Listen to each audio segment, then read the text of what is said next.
又係我卓瑩，我今日會分享嘅故事就係愛哭公主。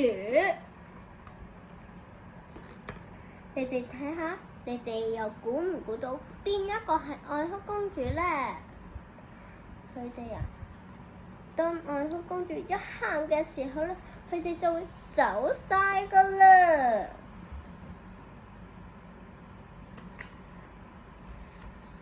其實愛哭公主有個名嘅，就係叫做愛咪公主。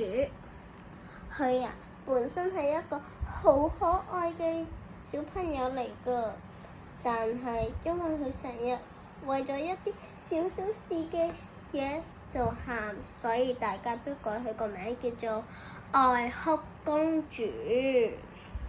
今日啊，又嚟啦！愛哭公主喺條街嗰度喊咁樣行返去媽媽嗰度，佢就話啦，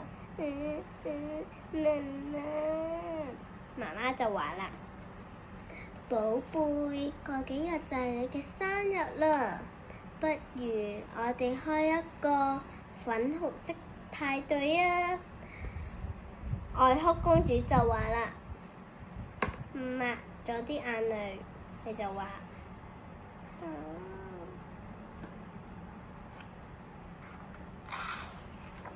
第二日啊，媽咪真係安排咗好多人嚟搞派對啊！你睇，全部嘢都係粉紅色，啲花又係粉紅色。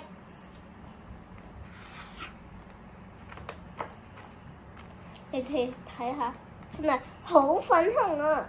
而且愛哭公主仲着咗一條好靚嘅粉紅色裙啊！你哋睇下，長頸鹿原本係黃色噶嘛，但係佢都化成自己係粉紅色啊！你覺得佢啲朋友對你好唔好呢？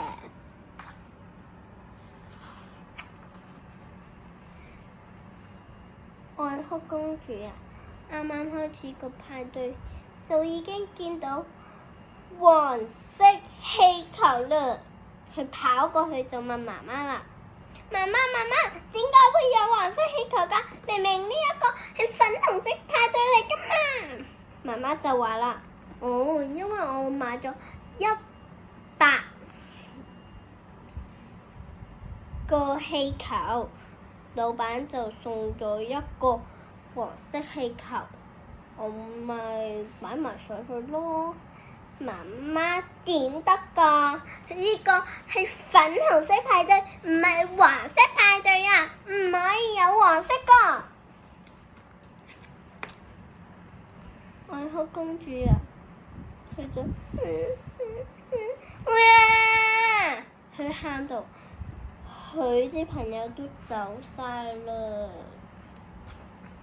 你睇下，佢又坐喺地下，又瞓喺地下，又趴喺地下，佢啊抹到個嘴好大啊，仲整到佢啲朋友好污糟添。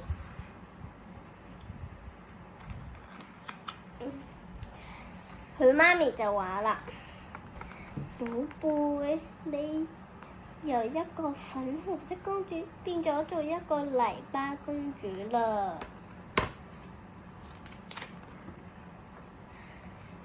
佢搞到成個派對都變咗泥巴，佢啊仲覺得呢個係泥巴派對而唔係粉紅色派對啊！佢啊沖涼嘅時候用咗1、2、3、4、5個盤先沖得乾淨啊！佢真係好污糟啊！喺臨瞓覺之前，媽咪就教佢一個咒語啦。寶貝，如果你下次見到一啲唔好嘅嘢，你就念呢個咒語啦。你就講：深呼吸，1、2、3，怪東西看不見。哭滅臉變笑笑臉，叮！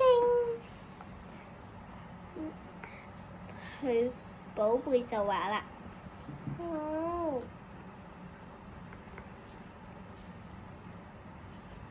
愛哭公主就話：媽咪啊，我想開一個黃色派對啊！聽日媽咪就應承咗佢啦。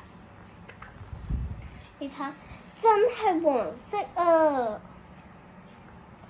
而愛哭公主仲着咗一套好靚嘅黃色裙，而且啊，佢媽媽仲送咗一套好靚嘅黃色眼鏡。派對開始冇幾耐，佢就發現咗樹上有一頂藍色帽啊！佢向住藍色咁樣跑，佢就話啦：咩嚟㗎？呢個係黃色派對，唔係藍色派對啊！佢就記得啦，媽咪教過我㗎。深呼吸，1、2、3，怪東西看不見，哭臉變笑臉，叮！愛哭公主啊，終於冇喊啦！佢仲攞咗媽媽送俾佢嗰套黃色眼鏡。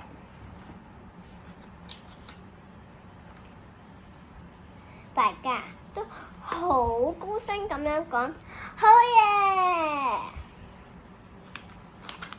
長頸鹿先生就話啦：我以後唔會叫你做愛哭公主，會叫你做愛咪公主㗎啦。